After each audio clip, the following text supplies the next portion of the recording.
Class 8 में आप सभी का स्वागत है। बच्चों, आज हम लोग पढ़ेंगे लेसन 10। नाम है उस रात की बात। यह लेखक मिथिलेश्वर द्वारा लिखा गया एक घटना पर आधारित है। उन्होंने इसे अपनी याद से लिखा है। वे कहते हैं कि जिंदगी में कुछ ऐसी घटनाएं होती हैं जो हमेशा के लिए दिल दिमाग पर अपनी छाप छोड़ जाती है और उस घटना से आदमी को कुछ न कुछ सीखने को मिलता है। लेखक की ज़िंदगी में भी एक ऐसी घटना हुई थी जो उन्हें बहुत बड़ी सीख दे गई। उसी का उन्होंने इसमें वर्णन किया है। चलिए देखते हैं। प्रस्तुत संस्मरण मिथिलेश्वर द्वारा रचित है। लेखक के अनुसार मनुष्य के जीवन में कुछ ऐसी अनहोनी घटनाएं होती हैं जो उसके मानस पटल पर अमिट छाप छोड़ जाती हैं। ऐसी घटनाएं मानवता का पाठ भी पढ़ा जाती हैं। लेखक के जीवन में भी एक ऐसी ही घटना ने नई सीख दी कि मनुष्य को सदैव दूसरों को झूठा समझकर उसकी बातों का परिहास नहीं करना चाहिए, अपितु सच्चाई का पता लगाकर आवश्यकता अनुसार उनकी सहायता भी करनी चाहिए। अब देखते हैं कहानी क्या है। जिंदगी में कभी कभी ऐसी अनहोनी घटना घट जाती है जो आदमी के आचार विचार को बदल डालती है। मेरे साथ भी ऐसा ही हुआ। उस घटना को मैं कभी भूल नहीं पाता। एक दिन मैं अपने परिवार के साथ आराम कर रहा था, तभी दरवाजे पर किसी की आहट सुनाई दी। मैंने बाहर जाकर देखा, मैले कपड़ों में एक बुढ़िया खड़ी थी जो कि चेहरे से भिखारिन लग रही थी। लाल रंग का कागज का टुकड़ा मेरी ओर बढ़ाती हुई बिलख कर रो उठी। मेरा बेटा बहुत बीमार है, डॉक्टर ने बहुत महंगी दवा लिखी है, मेरे पास पैसे नहीं हैं, कुछ सहायता कर दीजिए, भगवान आपका भला करेगा।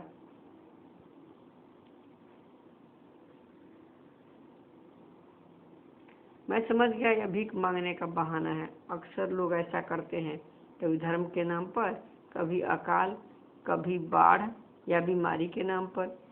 वे भिखारी नहीं कहलाते, लेकिन पैसे अधिक पा जाते हैं।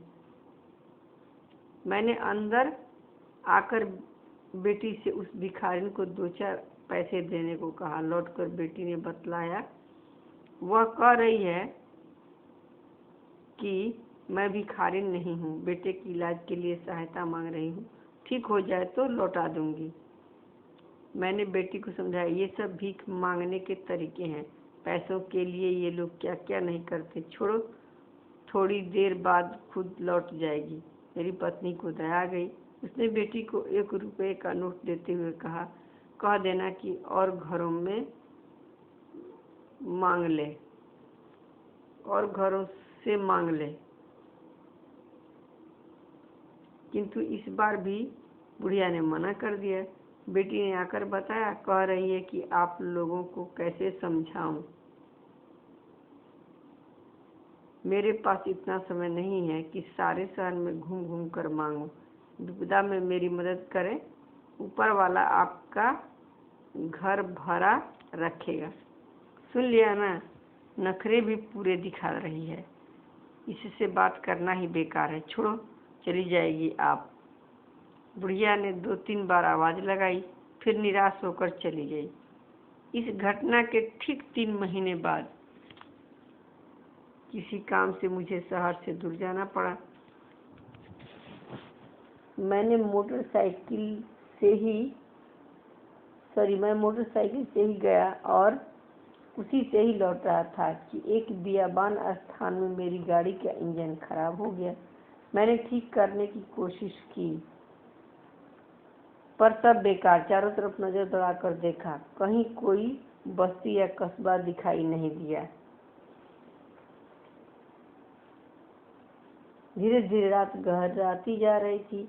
आसपास खड़े पेड़ पौधे डरावने लगने लगे थे। गिरोह की हुआ सुनाई देने लगी थी। जंगली जानवरों और चोर लुटेरों के डर से मैं घबरा उठा।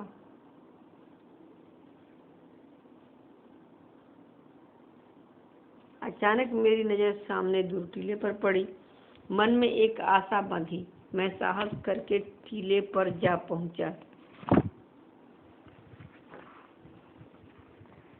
मोटरसाइकिल सड़क के किनारे ही छोड़ दी थी। कुछ ही दूरी पर रोशनी दिखाई दी।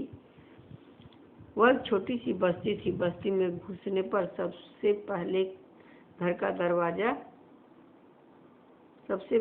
का दरवाजा खटखटाया। एक बुढ़िया लालटेन लेकर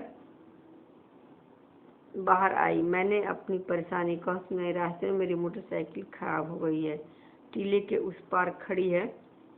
अगर यहाँ कोई मिस्त्री मिल जाए तो घर पहुँच जाऊँ। उस बुढ़िया ने अपने बेटे और पति को बुलाया। उन्होंने कहा कि उस बस्ती में कोई मिस्त्री नहीं है, पास के गांव से सुबह उनका बेटा बुला लाएगा। रात भर मैं वहीं ठहर जाऊं। मेरे सामने कोई और रास्ता नहीं था। मैं उस झोपड़ी में बिछी एकमात्र चारपाई पर बैठ गया। बुढ़िया ने कहा, बेटा मुंह हाथ धो लो, जो बना है तुम भी खा लेना। नहीं, मुझे भूख नहीं है। ऐसा कैसे हो सकता है, हम खा लें और अतिथि भूखा सो जाए। बुढ़िया ने बाजरे की रोटी और बथुए का साग मेरे सामने लाकर रख दिया। उसके बेटे ने मेरे हाथ धुलवाए। खाना खाते हुए लालटेन की रोशनी में मैंने बुढ़िया को ध्यान से देखा। देखते ही मैं सन्न रह गया। यह तो वही बुढ़िया थी जो सहायता मांगने मेरे दरवाजे पर आई थी। बातचीत से पता लगा कि उसका यही लड़का अस्पताल में था। मैंने बड़ी मुश्किल से रोटी निगली। मन ही मन मैं उस दिन के व्यवहार पर लज्जित हो रहा था।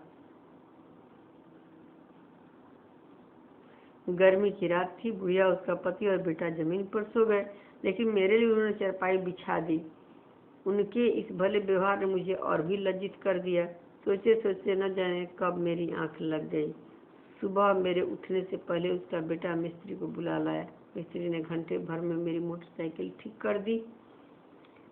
इस बीच बुढ़िया ने मेरे बार बार मना करने पर भी चाय तैयार कर दी।